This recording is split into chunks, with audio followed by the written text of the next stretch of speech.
Quatrième histoire, Prince et princesse.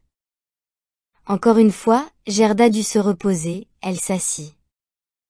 Alors sur la neige une corneille sautilla auprès d'elle, une grande corneille qui la regardait depuis un bon moment en secouant la tête. Elle fit cracra. Bonjour, bonjour. Elle ne savait dire mieux, mais avait d'excellentes intentions. Elle demanda à la petite fille où elle allait ainsi, toute seule, à travers le monde. Le mot seul, Gerda le comprit fort bien, elle sentait mieux que quiconque tout ce qu'il pouvait contenir, elle raconta toute sa vie à la corneille et lui demanda si elle n'avait pas vu Kay. La corneille hochait la tête et semblait réfléchir. Mais, peut-être bien, ça se peut? Vraiment? Tu le crois? Cria la petite fille. Elle aurait presque tué la corneille tant elle l'embrassait. Doucement, doucement, fit la corneille.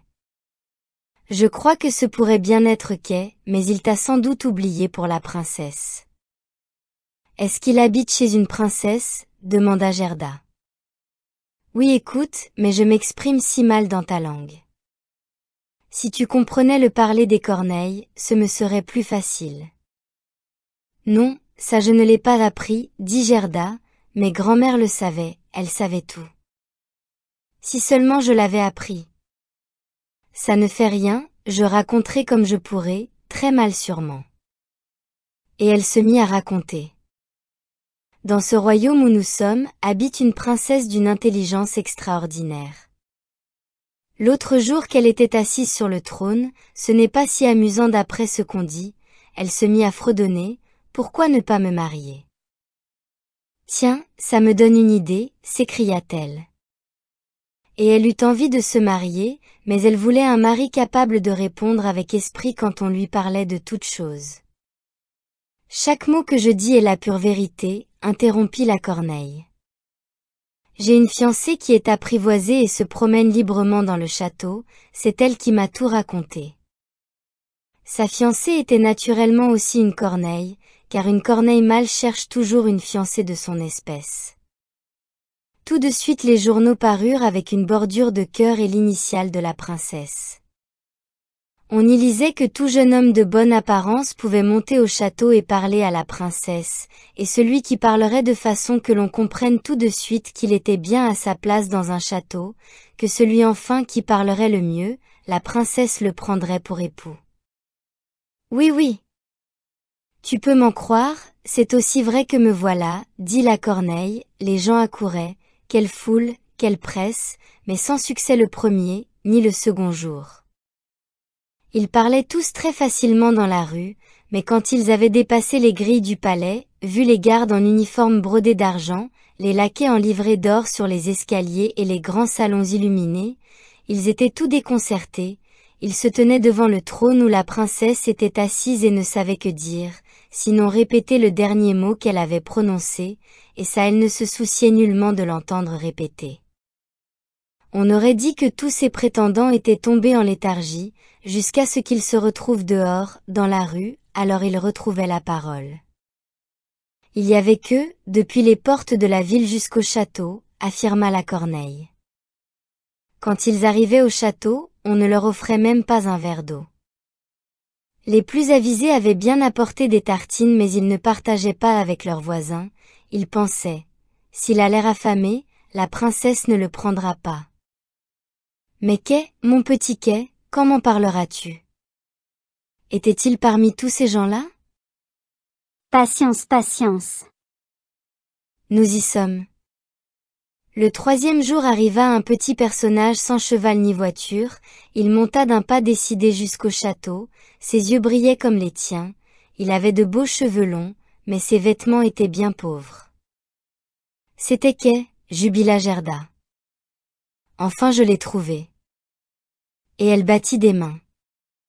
Il avait un petit sac sur le dos, dit la corneille. Non, c'était sûrement son traîneau, dit Gerda, il était parti avec.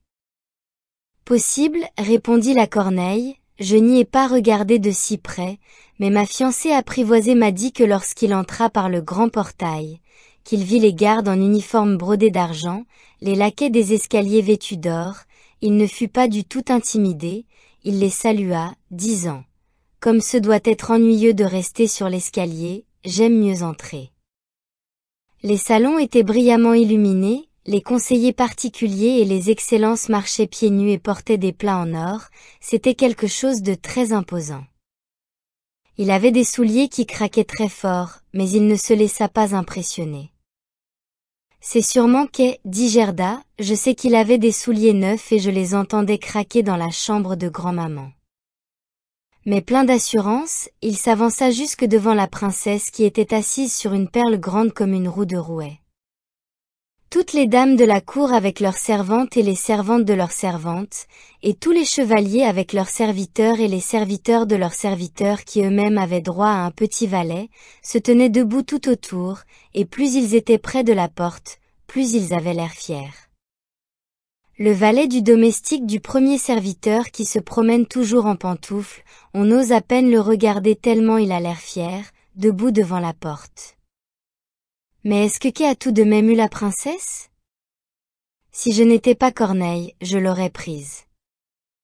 Il était décidé et charmant, il n'était pas venu en prétendant, mais seulement pour juger de l'intelligence de la princesse et il la trouva remarquable, et elle le trouva très bien aussi. C'était lui.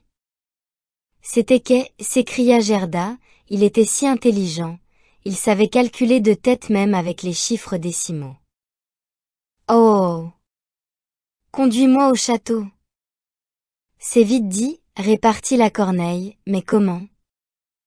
J'en parlerai à ma fiancée apprivoisée, elle saura nous conseiller car il faut bien que je te dise qu'une petite fille comme toi ne peut pas entrer là, régulièrement. Si, j'irai, dit Gerda.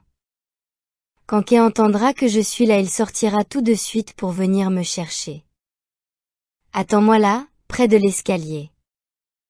Elle secoua la tête et s'envola. Il faisait nuit lorsque la Corneille revint. Cracra, fit-elle. Ma fiancée te fait dire 1000 choses et voici pour toi un petit pain qu'elle a pris à la cuisine. Ils ont assez de pain là-dedans et tu dois avoir faim. Il est impossible que tu entres au château, tu n'as pas de chaussures, les gardes en argent et les laquais en or ne le permettraient pas, mais ne pleure pas, tu vas tout de même y aller. Ma fiancée connaît un petit escalier dérobé qui conduit à la chambre à coucher et elle sait où elle peut en prendre la clé.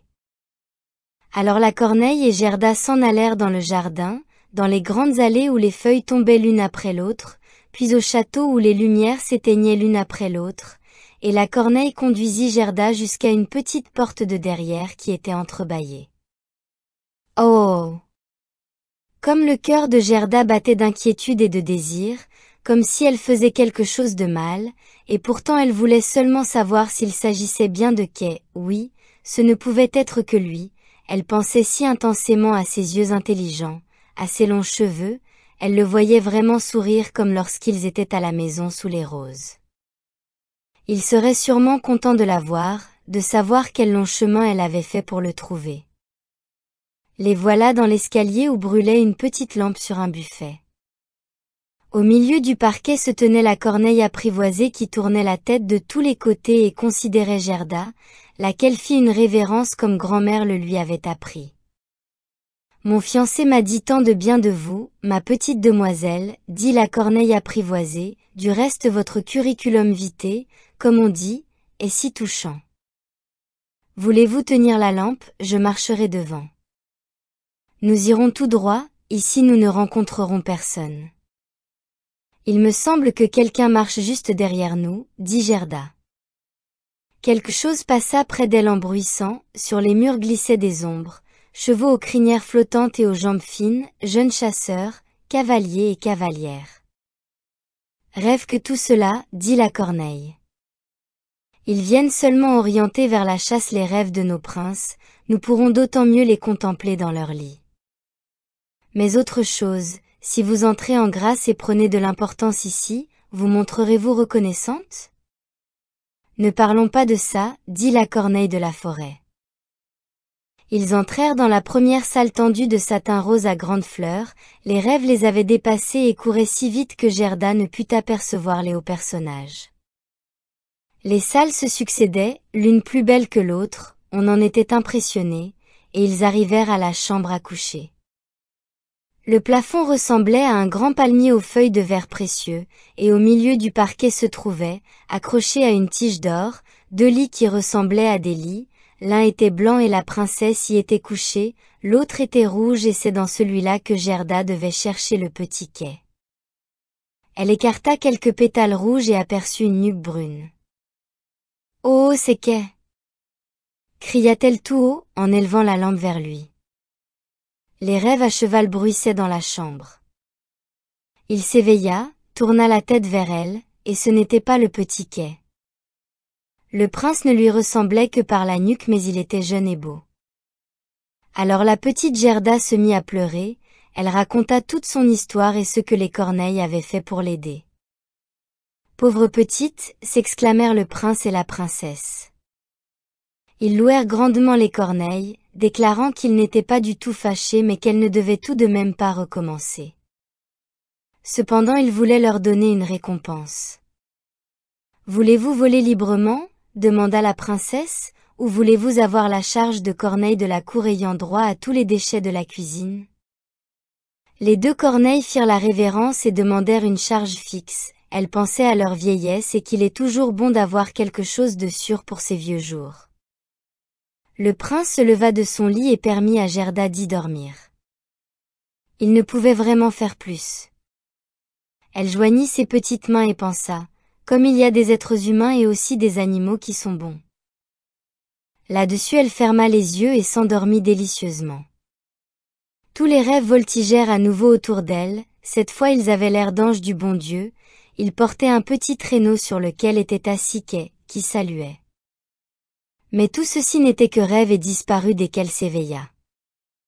Le lendemain, on la vêtit de la tête aux pieds de soie et de velours, elle fut invitée à rester au château et à couler des jours heureux, mais elle demanda seulement une petite voiture attelée d'un cheval, et une paire de petites bottines. Elle voulait repartir de par le monde pour retrouver Kay. On lui donna de petites bottines et un manchon, on l'habilla à ravir et au moment de partir un carrosse d'or pur attendait devant la porte. La corneille de la forêt, mariée maintenant, les accompagna pendant 3 lieues, assise à côté de la petite fille, car elle ne pouvait supporter de rouler à reculons, la 2e corneille, debout à la porte, battait des ailes, souffrant d'un grand mal de tête pour avoir trop mangé depuis qu'elle avait obtenu un poste fixe, elle ne pouvait les accompagner. Le carrosse était bourré de craquelins sucrés, de fruits et de pain d'épices. « Adieu ! Adieu !» criaient le prince et la princesse. Gerda pleurait, la corneille pleurait, les premières lieues passèrent ainsi, puis la corneille fit aussi ses adieux et ce fut la plus dure séparation. Elle s'envola dans un arbre, et battit de ses ailes noires aussi longtemps que fut en vue la voiture, qui rayonnait comme le soleil lui-même.